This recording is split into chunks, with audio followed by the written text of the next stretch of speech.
HDFC Bank. It's not a big move on the stock. HDFC Bank, it's up 0.5%. But that's also helping on the sidelines for the second day in a row. Bhavin Shah, founder, portfolio manager at Sameeksha Capital, is with us on the show now. Bhavin, morning, and thank you very much for joining in. You've been a proponent of private sector banks, financials. They've been in your portfolio, particularly on HDFC Bank. Where do you stand, given the correction that we've seen in the month of January and February? Have you been buying the HDFC Bank when it's been declining? So we have, bought it indirectly through sector ETF, where HDFC Bank is about, I think, more than a third of that index. Because we like HDFC Bank, we also like other banks in that index, and it is an easier way to participate in that. I think the obviously, HDFC Bank, everybody knows. I mean, valuation has become super attractive from a historical standpoint. I think the question continues to be there on the growth. So we don't want to be going there aggressively yet, but also don't want to be completely out of it. So that's how we are playing that. I think we like the whole private sector bank space, and I think that the sector ETF gives us a very good exposure to that. Okay, by the way, I just want to read out some commentary that is coming in from Mr. Uday Kotak. He's speaking at an industry event, and our colleague Yash is sending us the gist. He's made some important statements. On the market, he's saying that we are nowhere near bubble territory at this stage. I think there are enough checks and balances. Well, that's Nazara, there's corporate news coming in, but the earlier flashes were from Mr. Uday Kotak's commentary. He's saying there may be a little froth. It could be a little bubbly, but it's not out of control. So not a bubble, maybe a little bubbly because of that little froth, but it's not out of control just yet. That's the word coming in from Mr. Uday Kotak. Bhavin, hi, great to have you on the show. So, I'm sure in your long stint in the capital markets, you've seen this tape play out before repeatedly. And I think it's very, very similar, right? Markets get excited, things happen, and then, correction sets in. What do you make of the mid-cap, small-cap correction that's underway?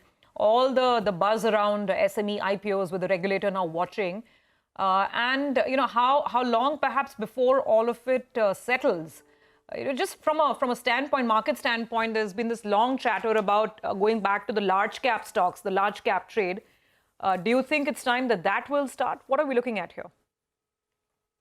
So I think first on the regulator, I actually like to see regulators taking more action. I actually really like what RBI has done in the financial space. And I think, it helps fund managers and investors who actually pay attention to, the quality. And basically, last year or so, I think you could have bought anything, and, there was no appreciation for quality, so to speak. So I think that cleanup is, I think RBI is at the, and I hope that SEBI also takes more action. I think we have seen some entities getting clean sheet in the recent past, and I'm not sure if that is healthy for the market. If we want to be one of the biggest markets in the world, and we want to be that whatever the large economy, I think we cannot have a banana republic kind of a stock market, where people can manipulate whatever stocks they feel like manipulating. So that needs to stop, and I think this action is very much required. The way I would differentiate this correction from some of the past corrections is that the fundamentals are, I think, much stronger for the economy, and as a result, we haven't really, basically reduced significantly our exposure to the small cap, even though all the signs were there that there is basically some bit of froth in many of the subspaces in the small cap. Now, I think there has been some value in large cap, and I think that's what maybe is how the market is differentiating. And the main thing is, though, it's a technical. Liquidity in small and mid cap space in India is very thin. So, and anytime there is even a little bit of panic, you're going to see this kind of reaction, and it works both ways. Those small and mid caps rally also much more strongly, especially small cap. So I think this is, this is natural. One has to just pay attention to the portfolio, and if the stocks we are owning have the healthy fundamentals and the economy is very supportive, there is no need to panic, is what I would say. Okay, Bhavin, so, fair enough. That's good advice. Let's come to the way you're approaching your portfolio right now. Just give us an overview in terms of top overweights. What are the areas that you're still liking? What are you avoiding? And of course, throw in a word on IT as well. I mean, in your earlier avatar, you've studied so many cycles, all of that. So I'm just wondering where you are on IT in your own portfolio right now. I mean, we are, I won't say overweight because I think we actually don't look at sector weights closely. So I have no idea where I'm overweight or underweight by and large, but I can just say where our bigger bets are in which spaces. So I think we continue to like aviation name, the leader. We like private banks, I mean, I think we're playing it through specific banks as well as I told you, bank, ETF. With some smaller private banks as well. We do like IT to some extent, and we do have some exposure to that space. We also added some fintech-oriented names, digital music-oriented names in the portfolio in the recent past, and so we like that space as well. So yeah, those are some of the areas that we like. We like to play I think there is a lot of focus on renewable energy, but natural gas continues to be a very important energy source for India. And so we also have exposure to that.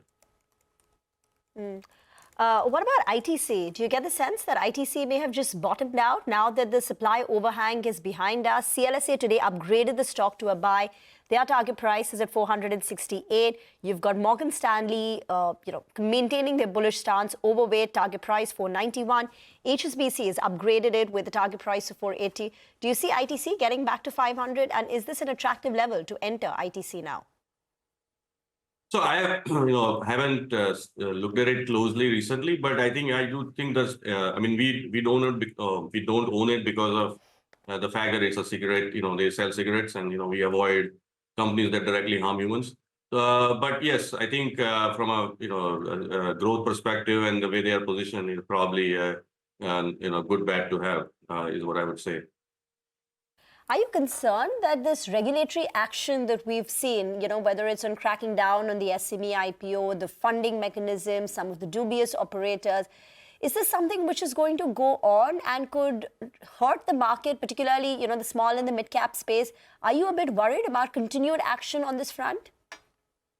I mean, yes, I think there is perhaps going to be more. I think there is going to be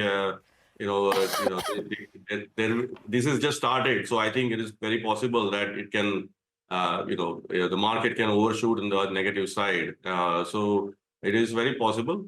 I mean, I'm not saying I'm not concerned in the sense that yes, it's concerned from the sense that it will hurt the portfolio in the short term, but I'm not concerned in the sense in the long run if this actually results in the cleanup that is required. I think that is what I would say. Okay. Bhavin, so just to wrap it up, I'm going back to some of the sectors that you like, private banks. You mentioned, some interesting aspects like digital music. I know you did not talk stocks, but Saregama was the one name that came to mind. But, anything else? Because these are very niche sort of categories in the small cap space where one has to tread with caution. And I'm sure you and your team have done a lot of homework on it. So anything else in the niche space? So I think what is happening is that there was a period when pirated music was the king, right? People, but with the advent of digital music, YouTube and the other Saavn and other online, digital music streaming channels and so on. I think the music producers are getting a fair share of their revenues, and in fact they are growing. Whoever has a decent collection, they are seeing very nice growth in that space. And I don't think we have sort of reached a saturation point in that journey. I think more people are consuming more and more music, digitally, and I think basically that directly helps these companies who own the content, and that's why we like that space. Bhavin, thank you for joining in. We leave the conversation here for now. We'll get into a break. On the other side, we'll discuss commodities. Manisha Gupta joins in on the other side. Stay tuned.